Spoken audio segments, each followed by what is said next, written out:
Ngiyayikhetha inkosi engcwele yasebusheni bamaNazaretha yazizwe. Amen. Amen.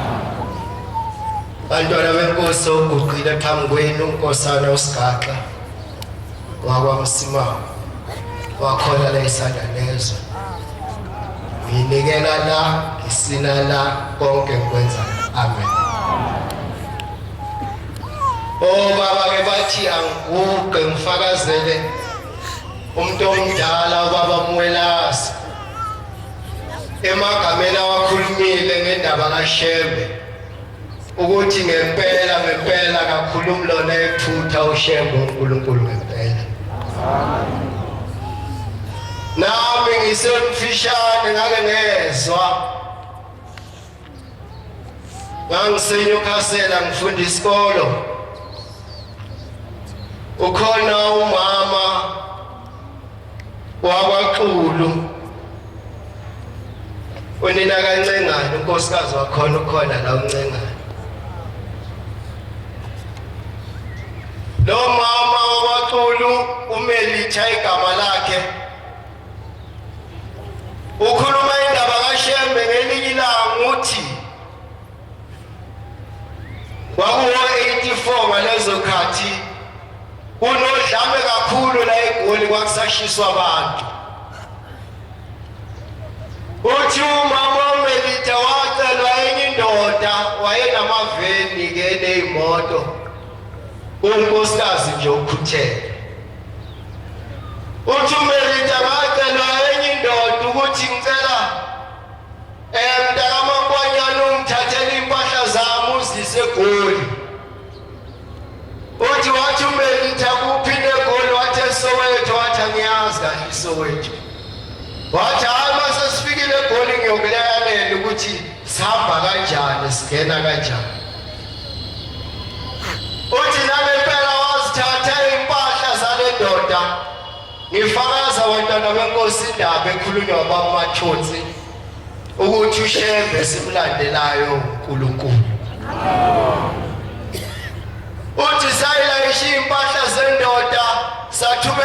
sasazofika eSoweto. Uthi mase ngifikile la eSoweto ndoda khomba ukuthi ekhaya kungakuphi ke indoda isabona. Uthi melithi angadideka ngaphela ngoba iSoweto inkulu kakhulu. Uthi ngayithubeleza ithi indoda sijike ngapha ngagcina sengima manje ngathi indoda kodwa uyabona ukuthi udlala ngami. Sefike la ngicasuka khona impahla zakho ngizozehlisa la nawe ngikwehlise la ubone ukuthi uphuma kanjani. Uthi yacenga indoda yathi hayi asambe sesothola manje ngathi sengiyabona.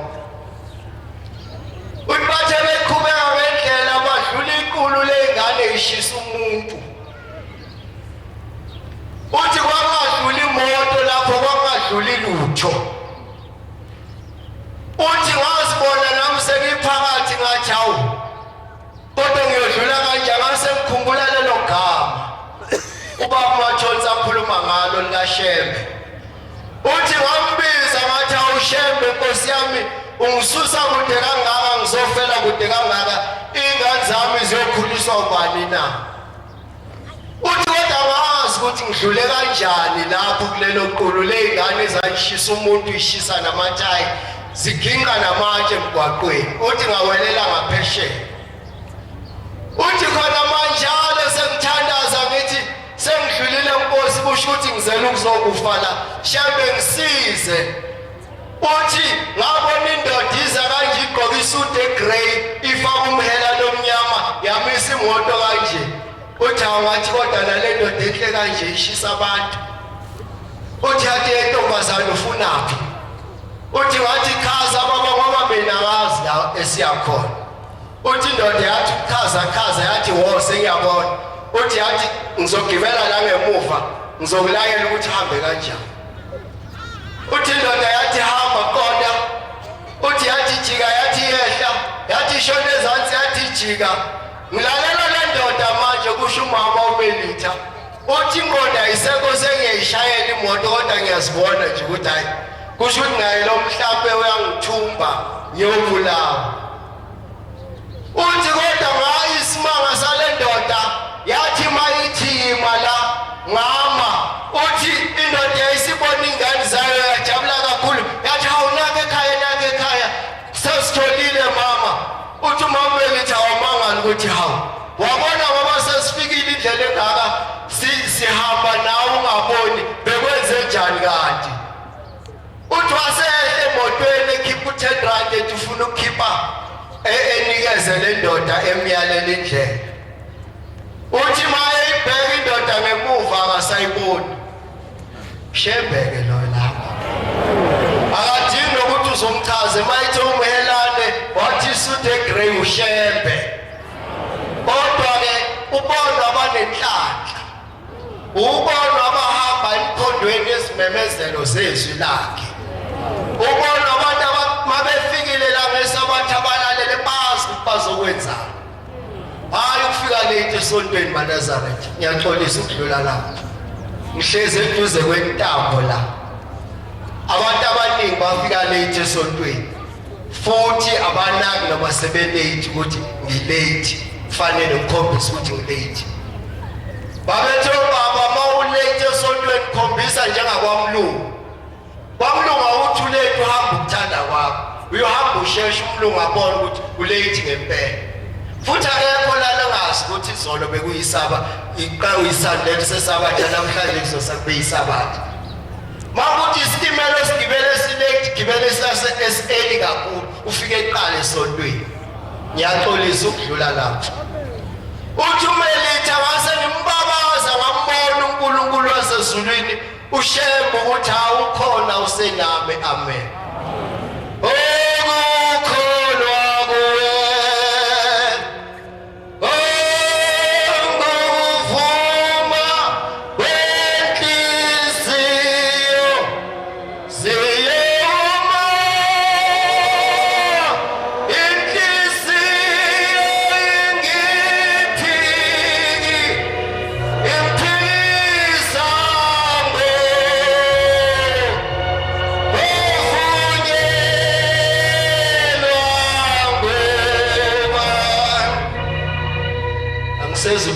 isikhathi ngizokhuluma indaba eyodwa nami ukubona kwami uNkulunkulu ushembe engisindise intabeni zaseMnambithi zakoba Mathonsi. Amen.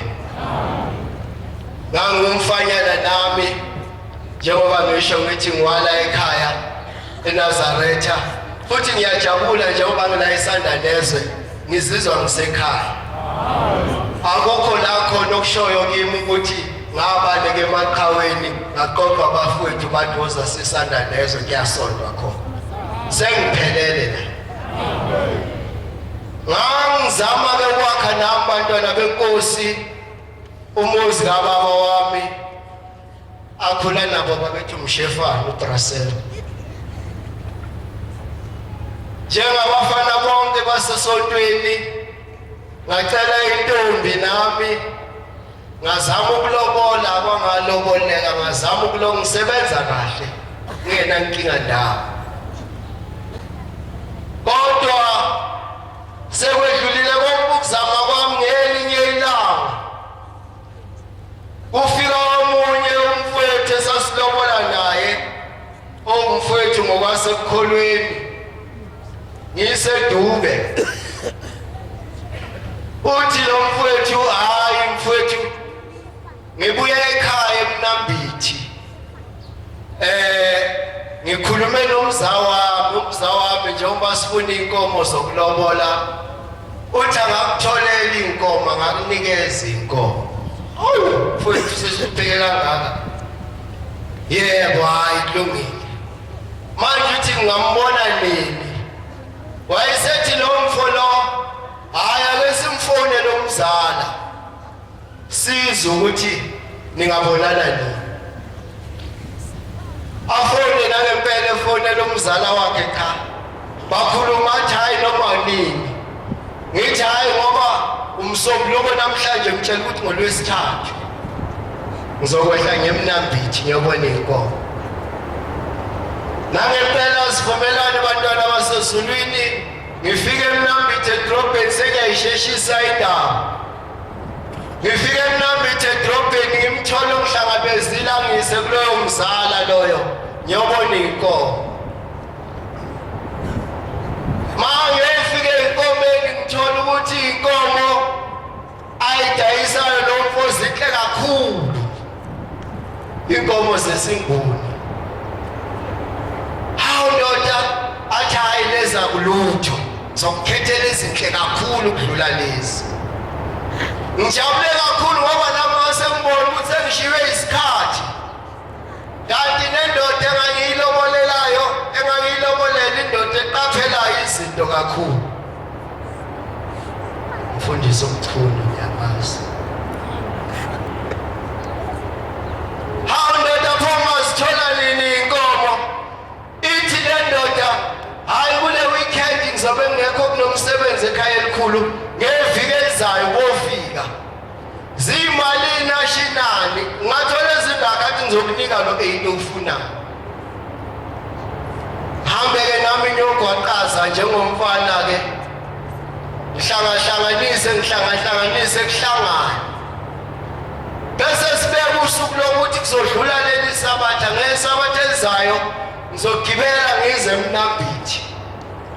Mangifike eMnambithi ngizolala, ngivuke ngesonto ngithatha inkomo ngizise ekhweni lami emaqhulwini. Amen. Kwadlula insukwana lafika usuku lwesabatha nemali sengiyihlelile. Ngaphuma emsebenzini, ngangisebenza la eAlberton. Ngaphuma ngo-1 ngazogibela itaxi la. Kwathi ukudileya ngoba itaxi yaze yasuka ngo-3:30 la eNorderike. Mase ngigibele itaxi iyahamba sekuhlwile.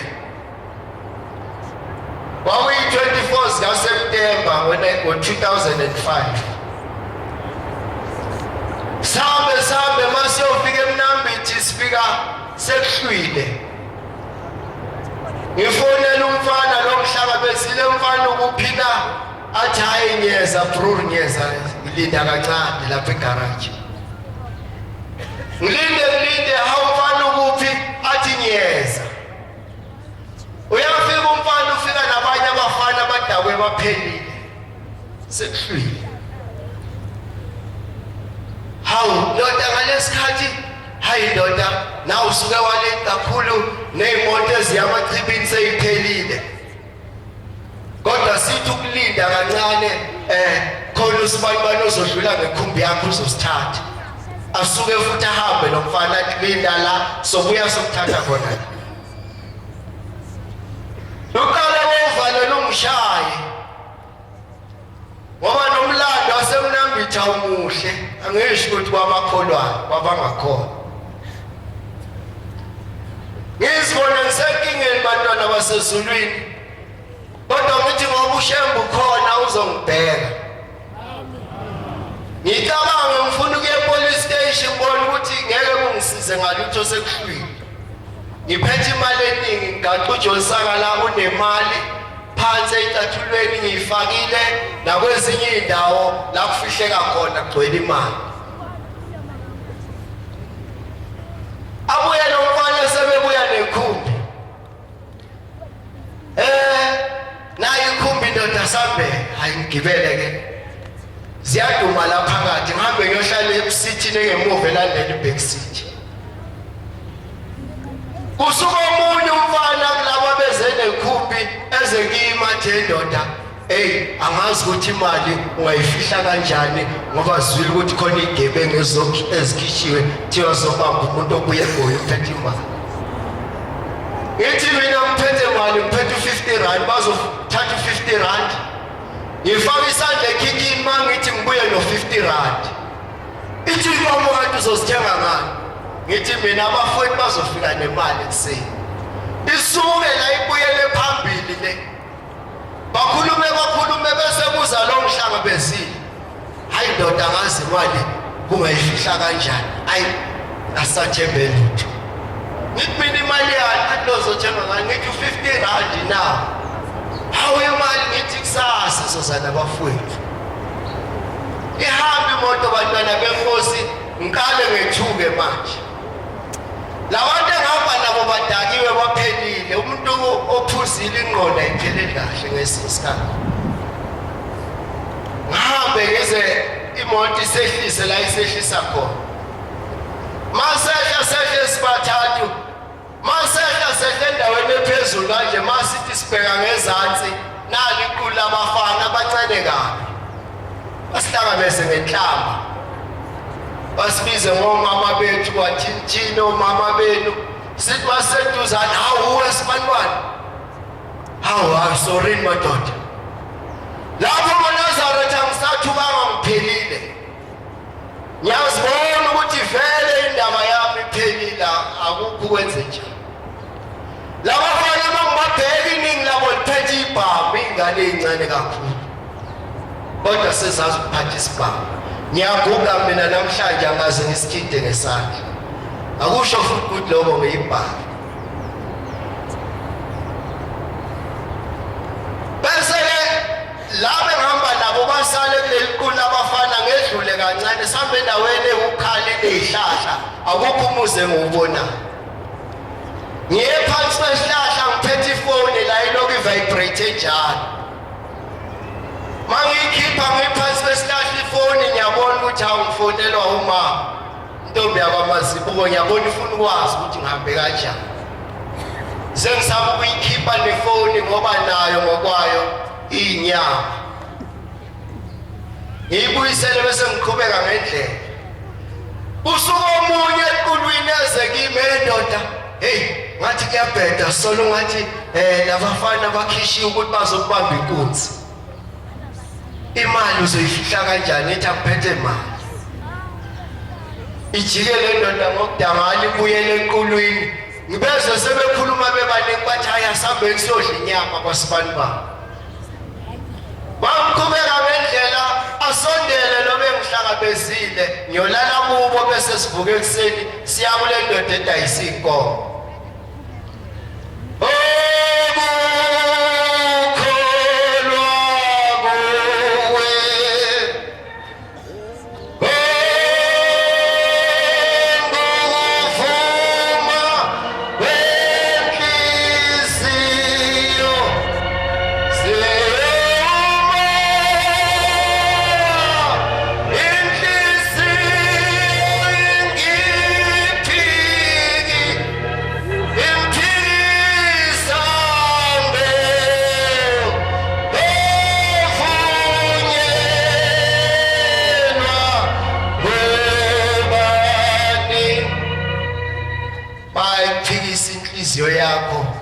nawe zifuna ukuthi ungavunyelwa ubani.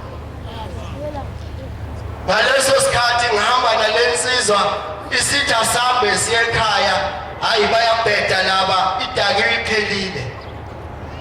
Inhliziyo yami yasho iyamfuna uShembe ngaleso sikhathi, imfuna ukuthi ngabe useseduze kakhulu. Mangithi ngiyamemeza izwi alisakwazi ukuphuma, uvalo luthe ngqi la entanyeni. Ngiyabuka ngiyabona ukuthi bazongibulala, bahambe bangigqibe ngingaboni umuntu.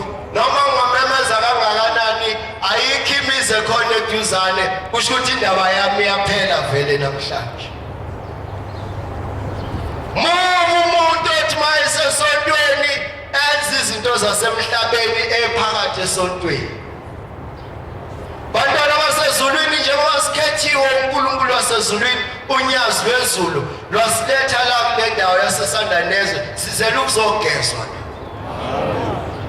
Ngalingisi lwalo uNkulunkulu kuthiwa lenkosazana lwasibamkhuluma ngaso uqamu. Luthi uqamu ungena emanzini kodwa uphume engcolile emahorohoro enjalo, angakhomba ukuthi besemanzini ezogeza. Thina ukuphuma kwethu kule ndawo akube nomehluko masesihamba ngaphandle ukuthi abantwana baseSandanezwe laba bakhokheliwe beluso. Ehla moya oyingcwele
Semzobuyela ngezansi bantwana benkosi. Ngoba yala ekhaya makungena umgcojwa uyahlabelela. Hlale phansi kahle. Cela uqedela indaba yami baba uMshumayeli bese mhlala phansi. Mase sihamba nalensizwe emhlangabezile, sihlangane namadoda amabili siyabuka afaka amajazi aphethe ibhame ezinkulu ezingaka. Nawe isibingelelo sakhona kunjalo inhlamba. Ingawafundisi abantwana bethu inhlamba. Mawuyizwa ingane yakho ithuka inhlamba ekhaya uyishaya. Ngoba izokhula ithuka inhlamba ingabigcini ngasabona abantu abadala. Ithuke nasemgwaqweni ifane nami ngisakhula. Kodwa sengilawo igesi. Amen. Bantwana benkosi masondela kulamadoda athi lamadoda nifuna lani ngobani ichaze lensizwanyana engihamba nayo bese bethi hawo pho lensizwa hamba nayo hayi isuke eGoli izofuna inkomo la. Oh hayi kulungile sidlule. Mase sihambile ibangana lawo manye futhi amajazi ibhamu zindaba inhlamba sibingelelo sakho. Yini ngobani nina asho lo hawu pholo hamba naye hayi uze lapha kwasibani uzofuna inkomo. Awu oh ayihlangananga nobani sihlangene nabo bathe abashongo lutho. Ngithi ngenhliziyo kanti bekufanele kuthiwe lapho bantwana benkosi ngiphelile. Kodwa ngimi ngokuthi Shembe uyangibona la ukhona. Noma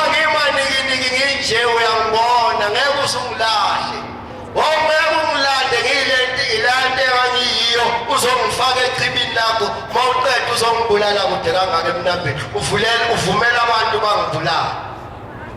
Ngase ngimbiza ngenhliziyo umlomo ungasakwazi ukukhuluma. Sahamba safika kulo muzi la ngizolala khona. Masifikile khona kulo muzi ngalala. Ebusuku ngalethelwa ukudla kwathiwa idla ndoda ngathi angangikwazi ukudla ukukhulu kungaka. Uthe ngqila entanyeni uvalo. Ngadlalelwa kwathiwa lala ngangena engubeni nginjalo amateka agcwele imali uJolisayo ugcwele imali ngazemboza. Ngathi noma bengibulala kodwa bayoyithatha ngifile vele. Ebusuku makhoshazi ibuze esibayeni noma amazinyane ngithi awushembe nabo sebefikile. Bese ngilindele ukuthi konje mangibulawa umphefumulo ngabe uyophuma kanjani. Uyophuma ngimemeza ngithini. Kodwa wona uNkosi zungangilahla noma sengifile. Ngilale ukuthi ekuseni entathakusa ngabo-4:30 angene lo mfana ephethe amanzi.